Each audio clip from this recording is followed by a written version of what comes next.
Part 5. Actions speak louder than words. We had just finished our event Friday evening at Farrington Field Track.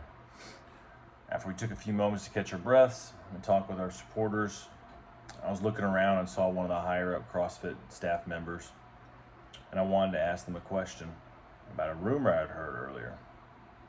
I went up to them and simply asked, someone told me that CrossFit was adjusting the chip timers for the teams that delayed their start in the earlier event today. I asked, is that true? Their response, that was a rumor going around earlier that they were aware of. And they simply said, that doesn't make sense. And I don't like things that don't make sense. So no, we aren't adjusting the times for the people that made that choice to delay their start. A day later, Saturday afternoon, I noticed I had an email, and that email was to all the team captains, except for this email wasn't coming from CrossFit. This was coming from one of the team captains, in particular the captain of the Peak 360 team. And it was a survey asking everyone if CrossFit should adjust the times for event 1 and the 10 teams that delayed their start. I quickly we were at the house, I went down and talked to my team, asked them what they thought. It was an emphatic response of no adjustments. That was their choice, basically. So I quickly submitted the survey, even though it wasn't going to CrossFit, it was only going to this particular person.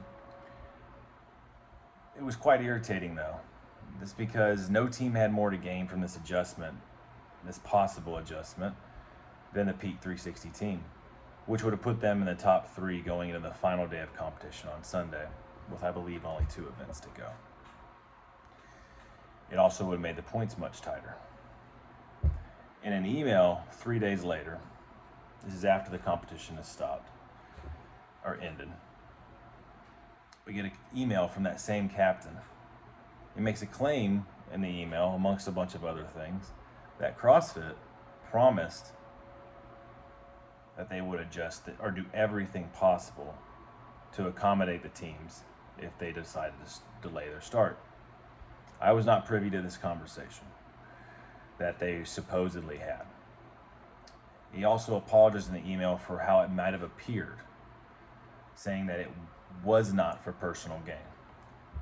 Well, it sure looked and sounded that way. Like I said, I wasn't privy to every conversation, but I did have a lot of conversations with a lot of people over the weekend. Most of the people were pretty disgusted during the weekend by this original email, and then afterwards from the people I talked to, the same kind of sentiment. That same captain requested during our Friday morning briefing that in the name of safety, we be allowed to use the earthworm before our first event. In the name of safety, those exact words. This came only after the demo team showed some technique with the earthworm that most had never tried or seen before. This captain and this team, all but one member, two of the members, had never used that earthworm before. And only 10 teams from the games in the previous year in 2023 had used that earthworm in the final event when it was first unveiled. Regardless, this was just more weaponizing of the word safety to get a personal gain. Not necessarily an advantage, but a personal experience on a piece of equipment. CrossFit did end up leaving the earthworm in the warm-up area just one, and it seemed most teams figured out things in a few reps.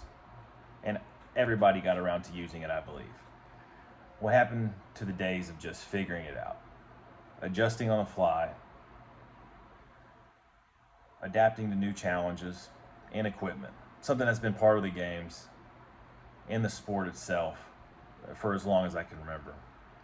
I would have understood the request if it had seemed like a more dangerous implement, but people had used the exact worms a year prior in that event, and it was an advantage for those 10 teams and their members that did. Seems gone are the days of just having moxie and the ability to get things done. Having the gumption to speak up before it's too late isn't to be confused with virtue signaling we are seeing right now from so many. What are we really doing? Is this really what we want? Throwing around trigger words just to get your way? It's frankly embarrassing. It would be if I would feel embarrassed. I'd be lying though if I didn't admit that the early exposure to the earthworm in the back did help some people feel more comfortable with the new equipment. But I was still disappointed that CrossFit gave into the request just with the way it was worded. And again, in the name of safety, with a piece of equipment people have used before. Really, I think the most disappointing part of the whole thing was the request probably would have never taken place, in my opinion, if not for the tragedy on Thursday morning. It's just time. It's enough of the virtue signaling on social media, trying to show the outside world you care more, and maybe you're just lying to yourself because you feel some form of guilt for what's happened. It's really not helping anyone. The old saying, actions speak louder than words, comes to mind. Athletes could have said more and put their foot down years ago, long time ago. Longer than most people have been doing CrossFit at the games nowadays, the average person. But they didn't. And why? Well, in my experience, most people were pretty afraid to speak out. They didn't want to end up on the naughty list, if you will. Much like Mark Ripito and Rob Wolf, if you go back that far, with only I guess the real OGs would know those stories. But seriously, speaking out and not participating alone as one person, you would have just been replaced back in the day. Just by the next hungry athlete that was willing to do whatever it takes, like so many before, and still. It takes a collective voice and a common belief. Maybe that's what some are trying to do right now. But maybe not all.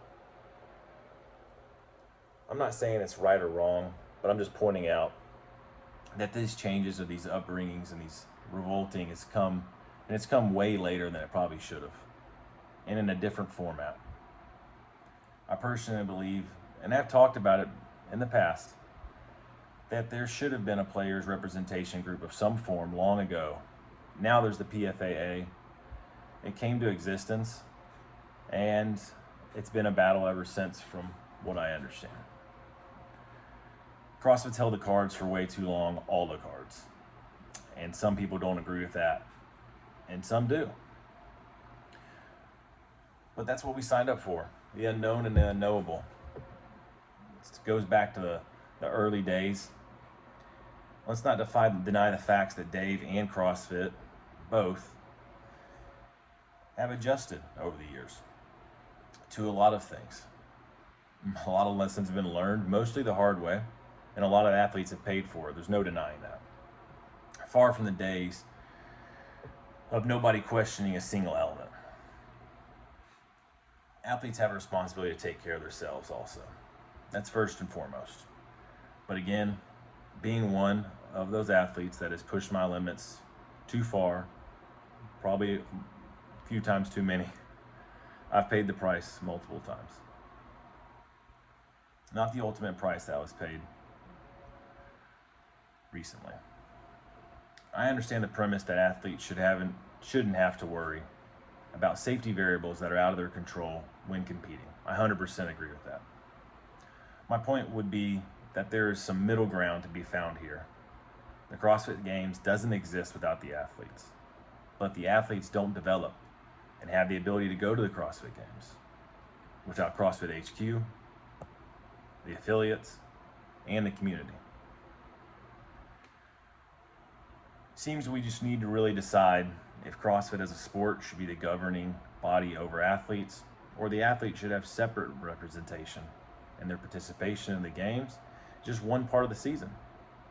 The professionalization or professionalizing of the sport might not be something CrossFit is equipped or capable of doing right now, especially with the support from everyone in the community being a little fractured, and the athletes. And maybe that's for the best. plenty of conversations need to take place between now and any action in the future, and they need to continue to take place. The parties involved, let's start having those discussions. Let's do what's best for everyone involved, not just one entity. It's going to take all of us working together to make changes for the betterment of all sides.